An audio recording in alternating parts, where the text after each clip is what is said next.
Bueno, acá estamos. Buenos días, buenas tardes, buenas noches para todos. Nos encontramos en este mes del yoga, y aprovechamos para reunirnos. Y hoy vamos a hablar de yoga y neurodiversidad. Mi nombre es Edith Peralta, soy presidente de la Asociación Yoga La Rioja, de la República Argentina, y estoy en compañía de acá unas compañeras que vamos a hablar sobre este tema. Así que bueno, le voy a pedir a la profesora María Albarracín que se presente. Bueno, ¿qué tal? Muy buenos días, muy buenas tardes, maestra. Mi nombre es María del Valle Albarracín. Soy profesora de yoga integral, yoga terapia e instructora de yoga para niños, recibida en la Escuela de Yoga de La Rioja, y soy mamá de un adulto y un adolescente con TEA. Muy bien, gracias María. Bueno, le vamos a pedir a Elizabeth que se presente. Bueno, mi nombre es Elizabeth Rocioni y soy profesora de enseñanza especial.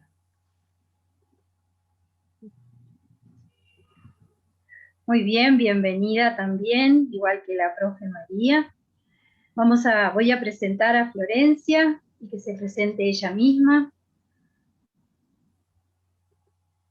Bueno, buenas tardes. Buenas tardes a todos. Mi nombre es Florencia Canosa. Bueno, en lo personal yo soy instructora de yoga y soy autista, y 2 de mis hijos son también autistas. Así que, bueno, encantada de estar con ustedes y compartiendo esto. Bueno, muchas gracias, Flor. Bueno, me gustaría hacerles algunas preguntas a todas. Me gustaría empezar por la profesora María y preguntarle qué es TEA, que nos explique un poquito qué es TEA. Bueno, TEA es una sigla definida hace mucho tiempo por médicos psiquiatras infantiles, y que significa trastorno del espectro autista, maestra. El trastorno del espectro autista es una condición, ¿sí? Antes llamada TGD, ¿no es cierto?, que es un trastorno generalizado del desarrollo, ¿sí? Que años más adelante se denomina como TEA. Si es un trastorno neuronal, ¿sí?, que se define en la persona, ¿sí? Y lleva a diagnosticarse mediante diferentes tipos de estudios como una persona con TEA o trastorno del espectro autista. Digamos que en sus tiempos anteriores, hablamos del 93, se tomaba esto como una enfermedad. Sí, en realidad no es una enfermedad. Se llamó primero, como vuelvo a repetir antes, un trastorno, ¿sí?, generalizado del desarrollo de la persona. Más adelante, como que eso dio a etiquetarse, ¿sí?, a la persona que padecía este trastorno del autismo, se lo decidió llamar condición, ¿sí? Para no herir los sentimientos, digamos así, de esa clase de persona que estaba padeciendo este autismo, y actualmente en este siglo que estamos viviendo lo denominamos neurodiversidad. Este trastorno del espectro autista se dice que no tiene, o sea, como que no está definido cuál es la causa, ¿no es cierto?, que desencadena este autismo. Algunos profesionales dicen que puede ser hereditario, otros profesionales dicen que puede ser condiciones desfavorables que ha sufrido la madre que han llevado a que esta persona padezca esta neurodiversidad. Se define mayormente, o mejor dicho, vamos a empezar así. ¿Quién es la primera que diferencia o que se da cuenta de este trastorno del espectro autista? Es la madre, en sus primeros años de crecimiento, de desarrollo en su hijo. ¿Sí? Y después, obviamente, lo diagnostica el profesional que tiene idoneidad en este tema. Por otro lado, podemos decir que este trastorno no se cura, es para toda la vida. Sí, pero con la ayuda de un equipo interdisciplinario que trabaje desde la detección de esta neurodiversidad o de esta condición, podemos decir que el chico puede avanzar pasos agigantados en cuanto a la igualdad del resto de las personas de una sociedad que lo rodea. Bien, clarísimo, la verdad. Bien, bien, muy bien. Bueno, ya nos darás tu testimonio en cuanto al yoga, ¿no? ¿Cómo lo relacionás? Porque, bueno, vos contabas que sos mamá, entonces, bueno, como decís vos, primero lo nota la mamá, y entonces, bueno, vos como profesora de yoga seguramente, y yo te he visto, cómo tus niños practican yoga, tus niños y tu adulto, ¿no? Porque también tenés un adulto, contanos. Sí.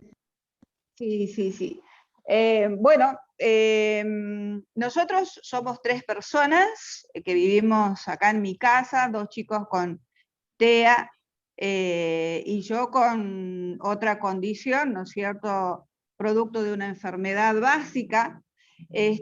Comencé a practicar yoga, a hacer el profesorado de yoga y a practicar. Me di cuenta y me empecé a dar cuenta, primero y principal, que yo siempre seguía a mis hijos en toda acción o toda situación social, siempre estuve con ellos. Primero y principal porque ante una sociedad no son aceptados. ¿Sí? Segundo, porque sufren distintos tipos de duelos, ansiedades o estrés que los llevan en algunas situaciones específicas a tener crisis. Sí, esas crisis, como madres, tenemos que aprender a definirlas y a conocerlas en cada uno de nuestros hijos.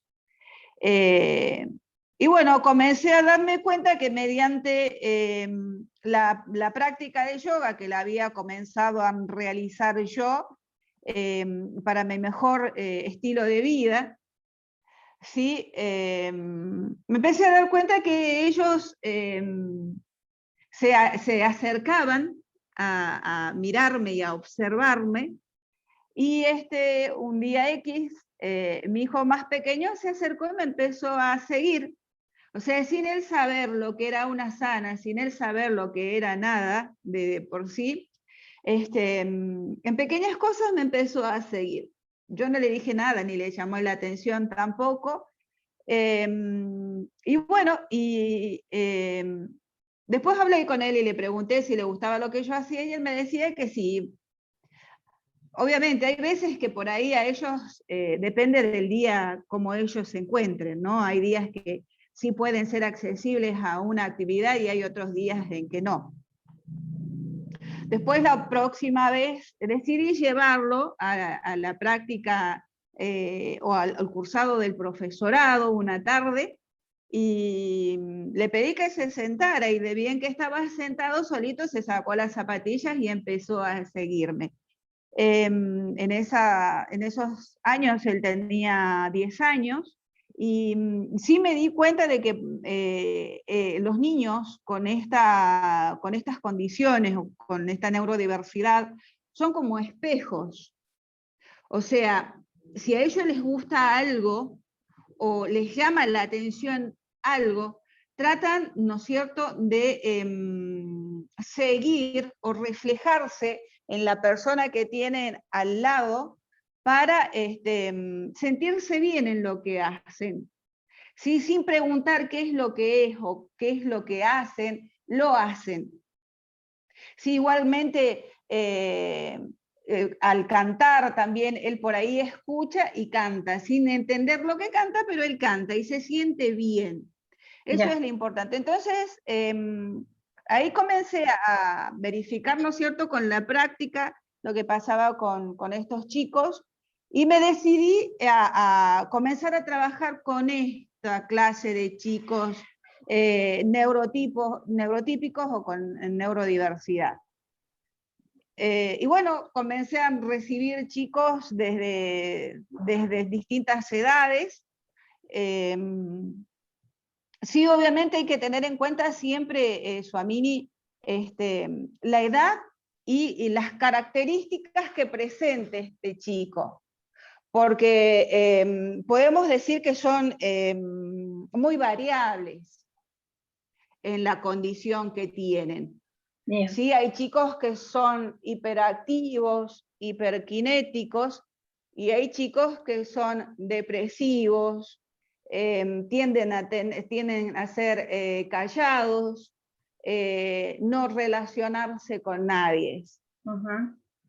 Ok. Bien. ¿Sí? Entonces, sí. Bien. Entonces, no sé si te voy haciendo entender hasta allí. Sí, sí, sí, clarísima. Aparte es maravilloso, y yo me sonrío, porque muchas de las vivencias que vos estás contando, las vi, y me sorprendió, ¿no? Cuando llegaron los dos a una clase práctica, y yo digo, como buen niño se va a aburrir, porque los niños se aburren de algo que no les gusta. Y recuerdo así que él solito se quitó el calzado, se puso una colchoneta al lado tuyo, y me maravilló cómo empezó, te miraba y te copiaba. Y prácticamente Sí. toda la clase, hasta la relajación, que yo digo, bueno, la relajación se va a aburrir, no sé, no, para nada, siguió adelante. Qué lindo, Marita, qué lindo lo que estás contando, realmente. Bueno, nosotros cariñosamente le decimos Marita. Bueno, me gustaría hablar un poquito con Eli, con Elizabeth, y preguntarle, por ejemplo, si todos los niños pueden practicar yoga, digamos, desde tu profesión, ¿no? Con las distintas condiciones, las diferentes edades. O sea, ¿ellos pueden practicar yoga?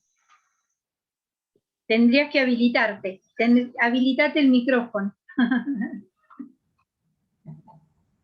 Sí, retomando lo que decía Marita, con atención, bueno, uno como docente por ahí tiene grupos heterogéneos de distintas características, sí de la misma edad. Acá tenemos la posibilidad de armar los grupos de acuerdo al gusto del chico, de acuerdo a la característica, de acuerdo a, como decía Marita, si tenemos chicos muy tranquilos, tenemos chicos muy hiperkinéticos, tratando de trabajar con el mayor potencial de cada uno y tratando de lograr los mejores resultados. Obviamente que si un chico es muy movilizador, a lo mejor no es tan beneficiado para uno que no le gusta que se le acerquen o no le gusta que lo toquen. Entonces, bueno, siempre respetando esas posibilidades, pero no podemos decir, bueno, de 10 a 11, de 11 a 12, de 12 a 13, ni porque tenga esta característica u otra. Los grupos tienen que ser maleables, tienen que ser abiertos, se pueden cambiar, si no estoy cómodo, puede tener la misma característica, la misma edad, y el chico no incluirse y no sentirse cómodo. Entonces, bueno, esos sí, ser abierto y a la posibilidad de cambiar. O sea, que los papás tienen que tener esa tranquilidad. A lo mejor un chico se desenvuelve mucho mejor en cierto grupo y no en el otro, y nosotros pensábamos al revés. Entonces, bueno, conociéndolos, a partir de ahí vamos a armar el grupo de chicos. Porque, Bien. bueno, para empezar tienen que formar un vínculo con el profe y con los compañeros. Sentirse cómodos, a gusto, tranquilos, y para estar tranquilos y a gusto tienen que conocer el lugar y conocer un profe nuevo, un lugar nuevo. Entonces, bueno, todo ese cúmulo de cosas que los vamos a ir conociendo nos van a permitir potenciar al máximo a cada uno de ellos. Qué interesante, realmente cuánto se puede hacer, ¿no? Nosotros que estamos en yoga, cuánto se puede hacer. Bueno, en yoga nosotros trabajamos muchísimo con la respiración, ¿verdad? Entonces, bueno, me gustaría saber desde tu punto de vista cuán importante es trabajar la respiración desde el yoga en tu trabajo. Sí, para todos los chicos en general, no tomamos conciencia, los adultos tampoco, lo importante de la respiración. Y bueno, a partir de esta iniciativa, tuve la suerte mis amigas son todas profesoras de educación especial, y de acá, de allá, de los lugares donde fui viviendo, porque me fui mudando bastante, y bueno, a partir de esto les pregunté, a ver qué les parece, qué sugieren, qué dudas les da, porque a nosotros desde adentro a lo mejor no es lo mismo que lo puede interesarle o saber a alguien que está de afuera. Y bueno, y me hablaban de esto, de una clase de yoga con los chicos, y la verdad que la respiración la tendríamos que trabajar con todos los chicos en todos los ámbitos, y más aún en una clase de yoga con este tipo de chicos, más aún. Porque para todo, para relajarnos, para sentirnos bien en el lugar, para iniciar una clase, para terminarla y irnos relajados y para todo. Me parece fundamental y a eso tenemos que apuntar. Qué bueno, sí, sí, sí, claro. Nosotros siempre decimos que no sabemos respirar, ¿no?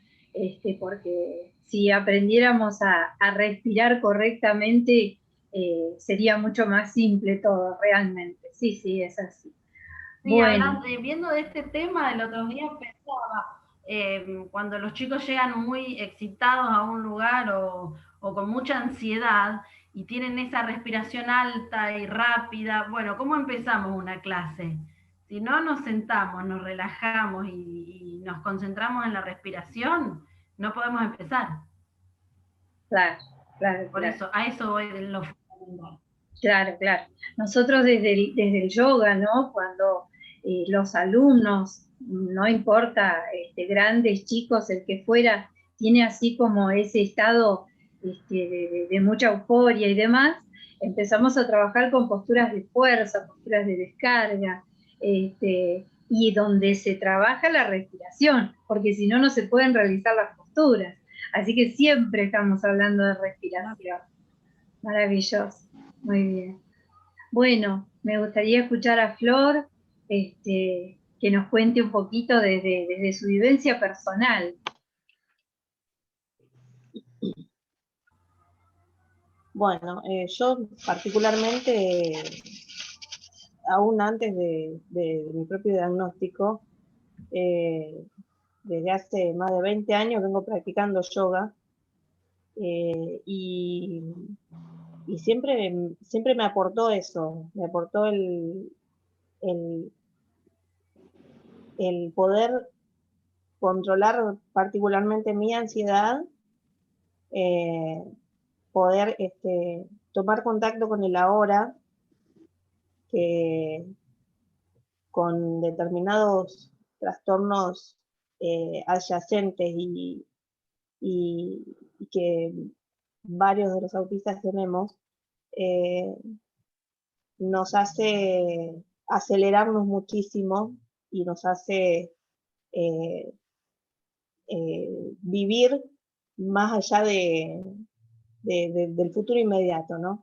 Entonces, lo que a mí particularmente me aporta es eso, el tomar conciencia de dónde estoy ahora, el poder calmarme, el hecho de muchas veces integrar todo, integrar el ser propio, ¿sí? Nosotros podemos estar en un lugar y nuestra mente en medio de una crisis puede estar en otro. Entonces, lo más importante creo en ese momento es poder integrarnos nuevamente y poder juntar todas las piezas otra vez. Y por otro lado, bueno, con mis hijos, el tema de la respiración siempre estuvo durante, bueno, su crisis y después también, cuando todo pasa y ya se ha hecho en cierto modo tan mecánico, ¿sí? Tan automático, que hasta ellos, cuando yo he tenido crisis, lo primero que hacen es decirme, mamá, respira, cerrar los ojos y respirar. Entonces, ahí te das cuenta de cómo lo incorporan los chicos y cómo es tan natural para ellos, ¿no? Bueno, y mis chicos sí, yo he hecho yoga varias veces con ellos y para ellos es, o sea, para muchos adultos te dicen, es aburrido, yoga es aburrido. Y cuando ellos se ponen a hacer yoga, y yo les empiezo a decir, bueno, vamos a hacer el león, vamos a hacer el perro, vamos a hacer el gato, así que y se empiezan a reír, y te das cuenta de que se divierten, no es aburrido. Eso es lo que me parece que incluso para los adultos hay que incluir, el tema de que sea algo didáctico, el tema de que nosotros también juguemos, ¿sí? De perder la vergüenza. Yo siempre me acuerdo que la maestra siempre nos decía, no tengan vergüenza, hagan caras feas, hagan caras lindas, no importa, pero tomar conciencia de todo lo que somos, ¿sí? De nuestra cara, de los músculos, de por qué respiramos, de cómo nos movemos. Me parece que es conocernos muchísimo, implica conocerse, y eso ayuda en todos los niveles.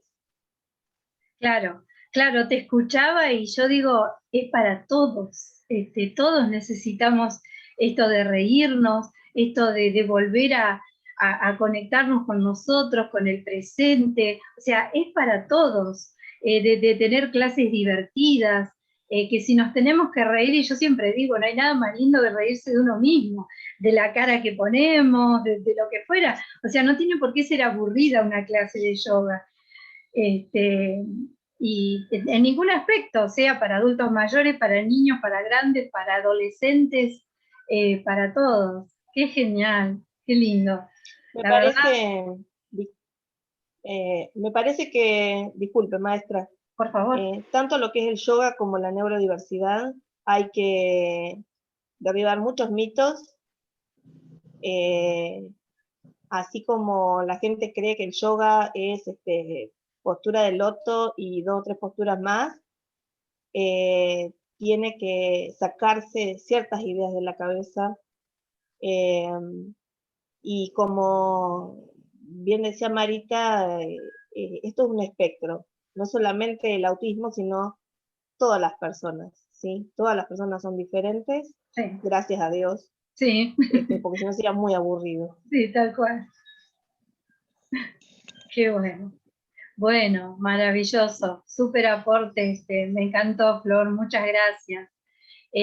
Me gustaría saber si a Marita, por ejemplo, me gustaría preguntarle si hay, qué es lo que hay en La Rioja, Argentina, ¿hay alguna institución?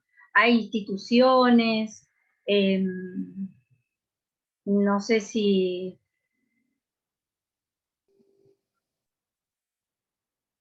Bueno, Flor nos había comentado cómo es una crisis, las técnicas de yoga que utiliza en una crisis. Me gustaría que también la profe María Albarracín nos cuente cómo es una situación de crisis, qué técnicas utiliza, más que nada. Bueno, maestra, mayormente son distintos tipos de crisis en estos chicos, ¿no? Desde lo que es el llanto, de lo que es la irritabilidad, de lo que es, son distintas formas en que se manifiesta una crisis en ella. Mayormente en uno de mis hijos, que es mi hijo mayor, que tiene 27 años, es el que hace más seguido las crisis por esta pandemia, ¿no? Por el encierro. Son chicos que no pueden estar mucho tiempo encerrados. Y bueno, básicamente, sí, las actividades de yoga, como lo que es la respiración y la relajación, pero la relajación inducida, es lo que le ayuda muchísimo a bajar los niveles de esa crisis que está teniendo en ese momento. Bien, Sí, bien, bien. Es lo único que en el caso de mi hijo, ¿no? Estoy hablando en el caso de mi hijo. Hay otros chicos, obviamente, que se necesitarían otro tipo de ayuda, pero en el caso de mi hijo, yo es como que hago que esa crisis, como que baje ese nivel de ese desasosiego que tienen en ese momento, mediante la respiración y mediante la relajación inducida. Y hasta muchas veces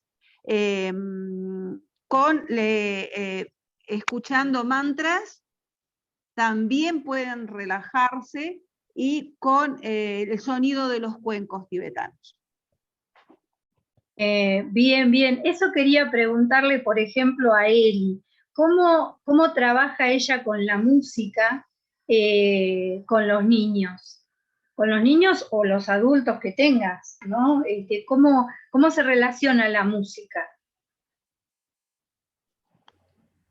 Sí, justamente tomando lo que dice Marita, los mantras son fundamentales para trabajar, hablando de la relajación y hablando de la respiración, ¿no? Porque bueno, por ahí la consulta o la duda de muchas maestras que se interesan por momentos de crisis o momentos de ansiedad, y bueno, sería muy importante que todos podamos tener este tipo de herramientas para trabajar. Y bueno, con los mantras es fundamental, digamos.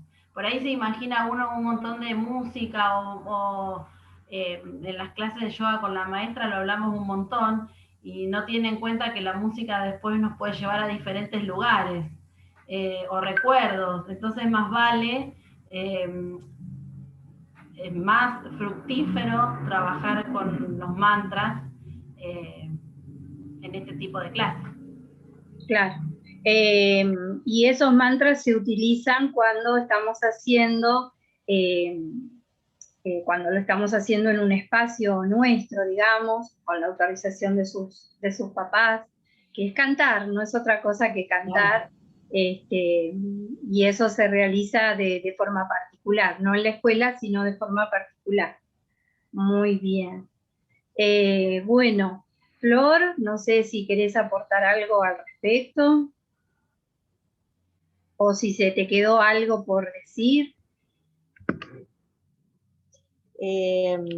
Bueno, justamente, hablando de mantras, y seguramente Eli y Marita me van a entender por partes separadas, ¿no?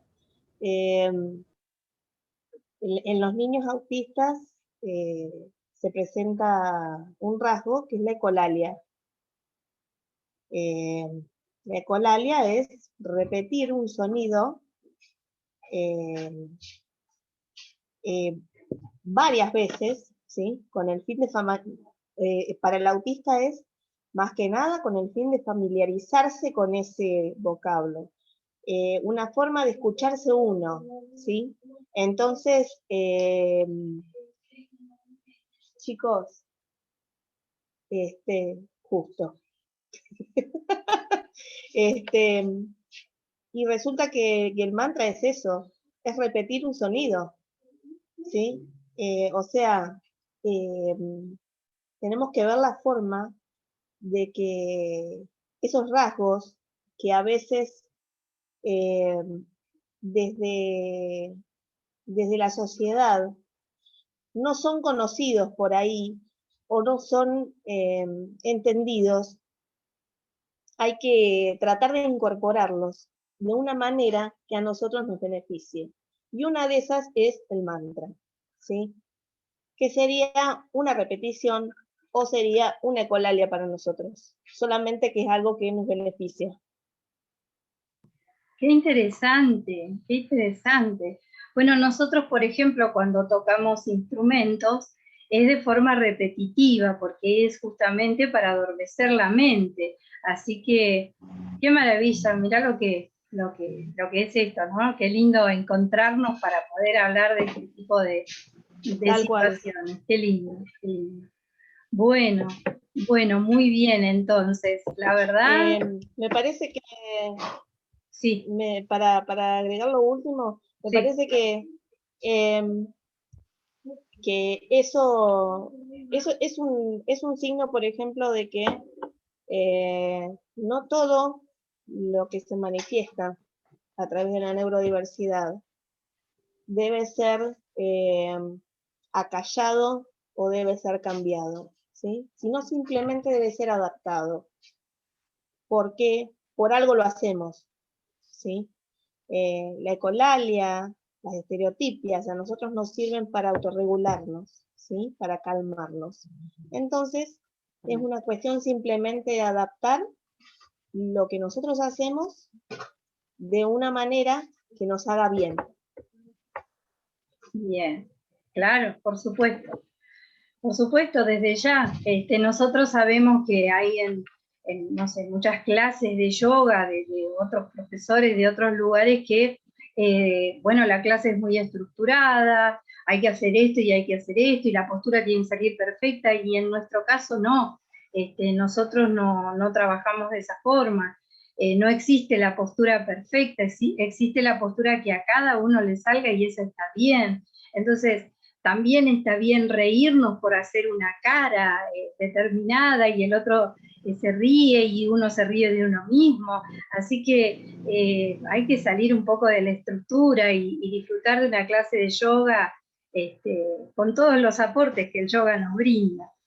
Así que valiosísimo, estoy muy feliz de este encuentro, espero que no sea el último, que nos volvamos a encontrar, que se puedan realizar tantas cosas que tenemos ahí pendientes eh, para todos los lugares y donde quien nos quiera escuchar a través del yoga. Bueno, no sé si quiere alguien decir algo más. Sí, Eli.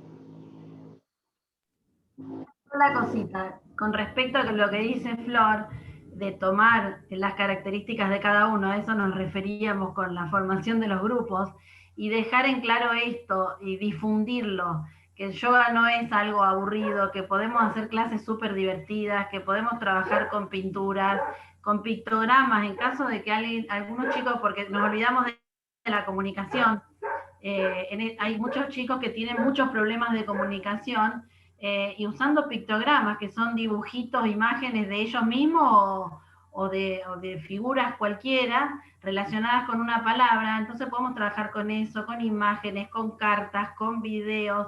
No es la clase de yoga que vemos en YouTube que lo vamos a hacer con los chicos. Pues yo lo hice con mis hijos y nos hemos divertido un montón ahora en pandemia.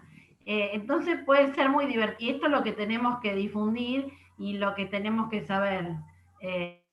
Simplemente que hace bien a todo, a la mente, al espíritu y al cuerpo, como decimos. Entonces, bueno, esto era lo último que quería agregar. muy bien, nunca mejor dicho, muy bien. Bueno, entonces, la verdad que ha sido, repito, una tarde muy grata. Hemos aprendido mucho todos y bueno, esperemos que no sea la última vez, nos vamos a volver a encontrar, vamos a hablar, para que la gente sepa, es necesario que sepan cómo a través del yoga se puede trabajar. Así que bueno, muchísimas gracias, profe María. Gracias, maestra. Muchísimas gracias por Bueno, darme la oportunidad de dialogar de este tema. muchas gracias. Muchas gracias, Flor. No, gracias a usted, maestra, y bueno, un placer compartir con las chicas también, y tener un momentito para darnos a conocer. Tal cual, tal cual. Bueno, muchas gracias, Eli.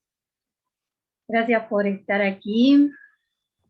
No, muchas gracias a ustedes, porque bueno, un placer poder trabajar todos juntos con gente muy interesante. Muchas gracias.